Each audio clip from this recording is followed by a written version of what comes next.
So I am sure that some of you have heard, whether you are a son, a daughter, whatever the case is, that motherhood can be hard as hell, okay? Having kids, raising kids, it's no joke. And I want to make sure that if you are a mother, you want to be a mother, or you yourself are a child, and you know that you give your parents hell, that you watch this show today and you realize how important and significant it is for us to have healthy, keyword, healthy relationships with our parents. And so today I have some special guests, and they're going to kind of talk about what it really looks like to have a healthy family relationship, especially when it comes to mother-daughter. Because to me, like your mama, like she holds it down, right? She is the rock. So we will see what that looks like. Thank you so much for coming on to the Just Whitley show. I have literally heard so many great things about you girls. And your mom is absolutely fantabulous. Like, you know, she's amazing. So thank you, Kybra, for coming on. I wanted to have you guys on because I specifically have noticed the dynamic that you guys all share together as mother and daughter. And I know you have other children as well, but specifically, can you just, Kybra, let us know, what is it like being a mom of how many? Three teenagers. Okay. What is that like? Man, it is awesome. It is awesome. It's something that you definitely cannot prepare enough for. Wow. I just remember them being infants, not too long ago. And so I'm here not as an expert, okay? I told you that before, because every parent, that's your first chance, your first take at, being such a big major figure in, children's lives. That's huge. So I'm here just to offer words of advice and give support, because I think more than anything, parents need support. Yeah. It's so easy to beat yourself up. You make lots of mistakes, okay? And so as a parent, I just am here to say, hey, I didn't have a perfect beginning at this. This was not something that was planned out, that I thought about, okay, this year I'm gonna have a kid, next year I'm gonna have a next. It wasn't like that. But God is able, and He surrounded me with all kind of amazing support. And so I just want to encourage that mother who's like, what?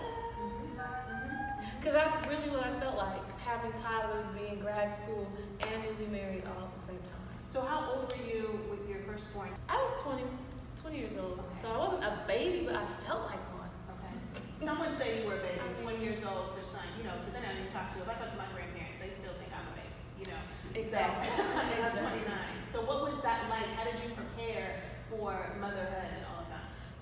There was no preparation. I mean, I was senior year, my college year of school, and I figured out, wow, I was pregnant. And so it was just a whirlwind. It was graduation, and a couple minutes later, we got married, and then we had her. And it was the most amazing gift, though, that God gave me. So I'm definitely, it was a conversation that as she got older, I think she was more comfortable in, because a lot of people around us, they definitely had a plan. And so when I talk about them and how they came into my life, I didn't want them to feel like they put a damper on my life, or, oh my goodness, this was like a mistake. It was not a mistake. God orchestrated it to happen the way it did. But I will say that it was unexpected, but the best gift I could be given. Right. So good. And so you managed to raise two beautiful girls, but specifically they have their own, I guess you guys have your own stamp of identity.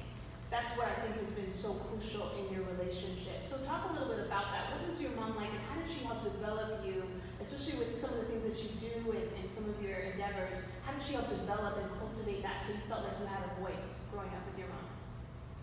Yeah, so one thing that I noticed in our household that I feel like a lot of kids are also blessed with is the ability to have conversations at a young age. That oftentimes, as a young person, you're put at the children's table, you don't interfere in adult conversations. A lot of pathways to communications get closed at a really young age. But both of my parents were very good about letting us make sure we're asking questions, even if it's unwarranted and inappropriate at times.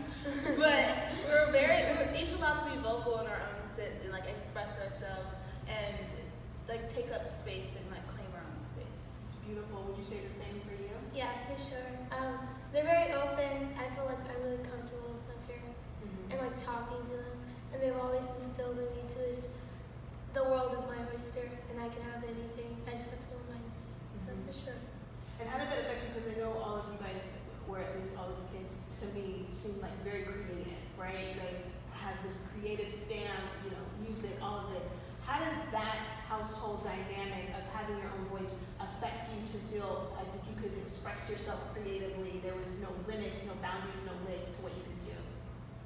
I mean, they definitely wanted to make sure that they were supported. I think it's really important for parents to find and identify whatever strengths their kids have and jump on it. Give them all the support at as young as they can. I mean, as young as you can. With my oldest daughter, she is the National Women's March youth leader and actually organized the largest walkout that we just heard about in this past March.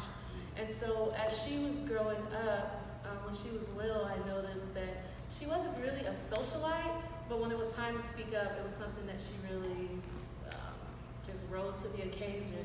And so we just tried to put her in situations where she could definitely have a voice and be heard. Church is a good place for that to start, to be honest. And then just other events around the city. At a young age, we started encouraging her to go and encourage other kids in the schools. Talk to them about voting or different things, how to be successful, things like that. So we, I think I would say that's how we kind of help to encourage you to be a leader. And I'm not gonna lie, she tells me I'm a pusher. I'm one of those moms that is not gonna let you sit on the sideline. I believe every person is given a gift, and they might be different ones, but you all have a gift. And so I pray to God more than anything that He would allow me to cultivate their gifts and that they would be used to affect this nation. Wow. So my daughter Madison, she's a fashion designer. You gotta check out her Instagram. She's amazing. She has her own crochet line. She also is a singer and likes musical theater and whatnot. But same thing, when she was really young, we noticed that she has a lot of energy. And that's a good thing, as long as you channel it into something. So I remember teachers at school wanting to have conversations or wanting to do certain tests or use certain labels. I do not believe in any of that. I believe, faith comes by hearing, and so you gotta guard what your kids hear. And so we always were like, Maddie, you are awesome. What do you like to do? And she took up crochet on her own. And I promise you, if you look at her work now, I mean, she's selling clothes to people all over this nation and even internationally now. But that's because we were looking to see, okay, you have energy, a lot of it, but what can we support you on that will give you good self-esteem? They do not lack for self-esteem, either one of them. And that was something that as a parent, it's just so important because you know how it is as you get older. Yeah. I mean, the best time to build your self-esteem up is when you're young. Because as you turn into adult age, then everybody's telling you what you can't do or what has never been done or, your dreams are too big. When you're young, everybody seems to want to jump on board and celebrate you and help you along the way. So my biggest thing for parents is like, use that to your advantage. Get your kids started young. Make them stick with something though. That's so good, and I think that's crucial. And as we wrap up, I have a question for you girls, or another question. But last but not least, if you could say something to your mom that you haven't said to her yet, and it would be something, not like a deep dark secret, something loving, maybe something that you would want to say to your mom, what would that be? Okay. Well, I just want to say, thank you for always pushing me to do things. I know sometimes I'm hard to receive because I'm a kid. But I really want to say thank you because I really am blessed to have the parents I do have because I'm able to express myself in ways I see other kids lack at my age. Other kids feel like they don't have a voice or they do lack certain things that I don't. I feel because of my parents and having raised me. So thank you.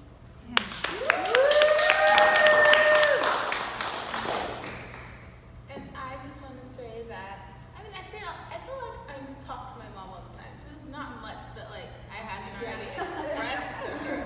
So that was a little hard, but of course, I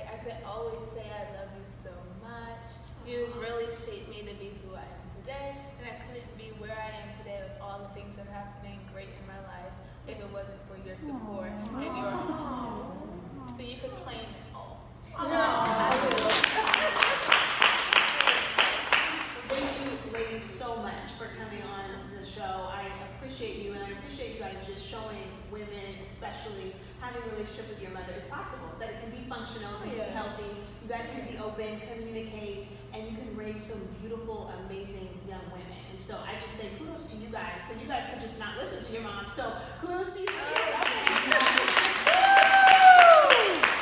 I appreciate you so much. Thank you for Thanks for having us. having us.